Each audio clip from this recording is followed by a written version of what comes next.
प्रेम एक सुखद एहसास है जो किसी को किसी से भी हो सकता है। मानव को मानव से, मानव को पशुओं से, पक्षियों से, पेड़ों से।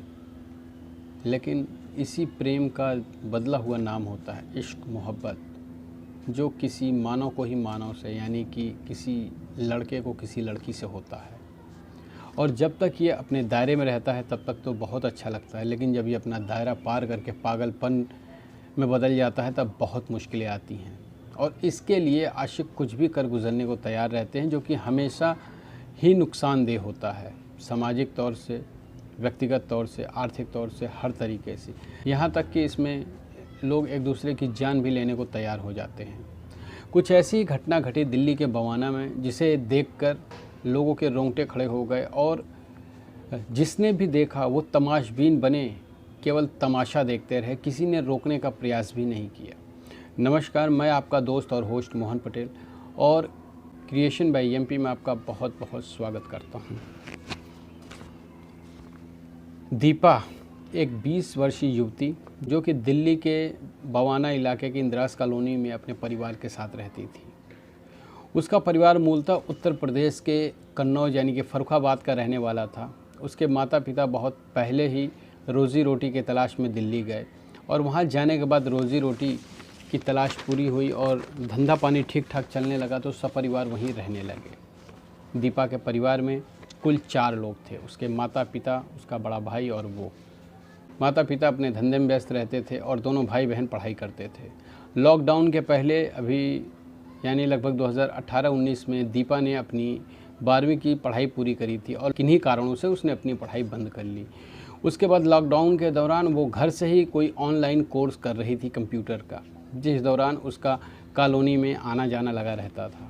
और उसी आने जाने के दौरान ही उसी इंदिरास कॉलोनी में रहने वाले 25 वर्षीय एक ऑटो रिक्शा ड्राइवर या माल ढुलाई की गाड़ी चलाने वाले ड्राइवर रामवीर लड़के से उसकी निगाहें मिल जाती हैं। आते जाते वो दोनों एक दूसरे को देखते, फिर धीरे धीरे एक दूसरे को देखकर मुस्कुराना, और फिर एक दूसरे को पसंद करने लगे। फिर एक दूसरे का मोबाइल नंबर एक्सचेंज हुआ, फिर घंटों बातें चलने लगी। बात करते करते बात यहाँ तक पहुँच गई कि वो एक दूसरे से प्रेम करते हैं और शादी करने को तैयार हैं। किसी तरह से ये बात जब दीपा के घर वालों के कानों में पड़ती है तो उसके घर वाले इस रिश्ते के सख्त खिलाफ होते हैं, लेकिन वो इस पे कोई कठोर कदम न उठाते हुए अपनी बेटी दीपा से बात करते हैं और उसे प्रेम से समझाते हैं कि बेटा, रामवीर पहली बात तो हमारे समाज और हमारे बराबरी का लड़का नहीं है। उसके माता पिता का कोई अता पता नहीं है, वो मामूली एक ऑटो ड्राइवर है और नशेड़ी भी है।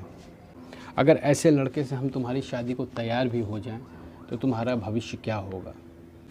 माँ बाप की बात सुनकर दीपा कुछ दिनों तक अपने आप में गुमसुम रहती है, लेकिन जब उसे बात समझ में आती है तो वो धीरे धीरे रामवीर से दूरी बनाने लगती है। ये बात रामवीर को बहुत खटकती है कि आखिर ऐसा क्या हो गया कि दीपा मुझसे दूरी बनाने लगी। कुछ दिनों पहले तक मुझसे फ़ोन पे बात करती थी, जहाँ बुलाता था वहाँ आने को तैयार रहती थी, मुझसे मिलती थी, मरने जीने की कस्में खाती थी और शादी करने को भी तैयार थी। लेकिन ऐसा क्या हुआ, फिर अक्सर करके जब भी रामवीर उसे फ़ोन करता, दीपा उसका फ़ोन डिस्कनेक्ट कर देती, या उठाती भी तो 1 या 2 मिनट के लिए बात करती, हाँ ना करके किसी न किसी बहाने से उसका फ़ोन इग्नोर कर देती और फ़ोन काट देती। ये चीज़ देखकर रामवीर को बहुत बुरा लगता। धीरे धीरे रामवीर का मन काम से टूटने लगा। उसकी गाड़ी का चलाना भी कम हो गया, उसका धंधा पानी, उसकी कमाई भी धीरे धीरे कम होने लगी। इसके बाद जब पूरी बात समझ में आई तो रामवीर ने 4 मार्च 2022 को आखिरी बार फ़ोन किया दीपा से, मिलने की इच्छा जाहिर की। लेकिन दीपा ने शुरू में बिल्कुल साफ तौर से मना कर दिया कि उसके मम्मी पापा जान गए हैं, उसके मम्मी पापा जानेंगे तो बहुत नाराज़ होंगे। इतना बात सुनना था कि रामवीर को सारी बात समझ में आ गई। रामवीर ने किसी प्रकार से मिन्नतें करते हुए, गिड़गिड़ाते हुए फ़ोन में उसे मिलने के लिए बुला लिया, और आखिरी बार मिलने के बाद फिर न मिलने के वादे पर दीपा अपने घर इंदिरास कॉलोनी से निकलकर 3 बजे वो सीधे ब्लॉक के सेक्टर 2 में जाती है उससे मिलने के लिए, जहां रामवीर उसका इंतज़ार कर रहा होता है। वहां पहुंचते ही वो रामवीर से बातचीत करती है, लेकिन जल्दबाजी में रहती है कि बोलो तुम्हें क्या कहना है, और आखिरी मुलाकात है, इसके बाद मैं तुमसे मिल नहीं पाऊँगी। और इधर फिर रामवीर एक बार उसको मनाने की कोशिश करता है और उसी मनाने के दौरान दीपा फिर नहीं मानती है। वो बार बार यही कहता है कि मैं तुमसे प्यार करता हूँ, चलो हम भाग के शादी कर लेंगे और एक बार शादी करने के बाद सारी चीज़ें फिर नॉर्मल हो जाएंगी। लेकिन दीपा बार बार यही बात कहती है कि नहीं, मैं अपने माता पिता की मर्ज़ी के ख़िलाफ़ नहीं जा सकती। इतना सुनते ही रामवीर का गुस्सा सातवें आसमान पर चढ़ जाता। वो एक के बाद एक दीपा को पकड़कर उसे कई थप्पड़ मारता है। कई थप्पड़ मारने के बाद दीपा वहाँ से उससे छुड़ा किसी तरह भागती है, लेकिन रामवीर के ऊपर खून सवार था। वो वहाँ से भागने लगती है, लेकिन वो उसे दौड़ाकर पीछा करता है। पीछा करते हुए फिर उसे कई थप्पड़ मारता है, लात घूंसे मारता है। लेकिन जब दौड़ती हुई भागती हुई दीपा का अपनी गाड़ी से पीछा करता है और टक्कर मार के उसके ऊपर गाड़ी चढ़ाने की कोशिश करता है, लेकिन किसी तरह दीपा बच जाती है। और बचने के बाद फिर वहाँ से वो उठकर ब्लॉक ई के दूसरे सेक्टर में जाने की कोशिश करती है। फिर जहाँ पर रामवीर अपनी टैक्सी न ले जा पाने के कारण अपनी टैक्सी बीच रास्ते में ही छोड़ देता और अपनी टैक्सी में रखी हुई चाकू निकालकर तेज़ी से उसकी तरफ भागते हुए एक के बाद एक उसके ऊपर कई वार करता है, जिसके बाद घायल अवस्था में भी दीपा उसका भरपूर विरोध करती है और वहाँ से भागकर फिर अपनी जान बचाने के लिए मेन रोड पे आती है।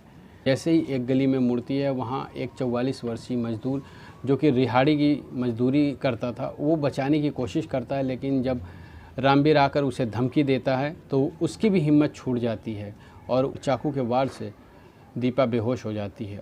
इधर देर शाम तक दीपा के घर वापस न आने की वजह से उसके भाई और माता पिता परेशान हो जाते हैं। आपस में सहमति बनाकर बवाना थाने में जाकर अपनी बेटी दीपा के गुमशुदगी का सूचना देते हैं। जब पुलिस इधर पूछती है पूरी डिटेल तो बताते हैं कि दीपा शाम को करीब 3 बजे घर से निकली थी और अभी तक वापस नहीं आई। तभी बवाना थाने में एक फ़ोन आता है कि इंदिरास कॉलोनी के ब्लॉक ई में किसी युवती की चाकू मारकर उसे घायल कर दिया गया है। आनन फानन में तुरंत पुलिस वहां पहुंचती है। वहां पहुंचने के बाद जब देखती है तो वो घायल अवस्था में पड़ी हुई दीपा की सांसें अभी चल रही थी। उसे तुरंत उठाकर अस्पताल पहुंचाया जाता है। घायल दीपा की पहचान होने के बाद पुलिस मामले के छानबीन में जुड़ जाती है। जहां घायल अवस्था में दीपा पाई गई थी, वहां जाके जब पुलिस पूछताछ करती है तो कुछ लोगों से बातचीत पता चलती है। अगल बगल लगे हुए सीसीटीवी कैमरास के फुटेज चेक करती है तो जिसमें दीपा का पीछा करते हुए हाथ में खून से टपकता हुआ चाकू लेकर रामवीर दिखाई पड़ जाता है, जिसके बाद वो फुटेज पुलिस अपने कब्जे में लेकर सबूत के तौर पर रख लेती है और उसके बाद रामवीर का पीछा करना शुरू करती है। और इधर जैसे ही पुलिस उसका पीछा करना शुरू कर देती है तो इधर रामवीर उसकी हत्या करने के बाद अपने रूम पे जाकर सारा सामान लेकर भागने के फिराक में था। जैसे ही रामवीर भागने की कोशिश करता है, पुलिस उसे बड़ा गोल चक्कर के पास लोगों की मदद से पकड़ लेता है और पकड़ने के बाद उसे सीधे थाने लाते हैं और जब उसे अपने ढंग से पूछताछ करती है तो वो सारी बात बताता है और बताने के बाद अपना गुनाह कबूल कर लेता है। पुलिस उसे जेल भेज देती है और मामले में चार्जशीट फाइल कर दी गई है और मामला फ़िलहाल अदालत में लंबित है। देखते हैं इसका निर्णय कब तक आता है।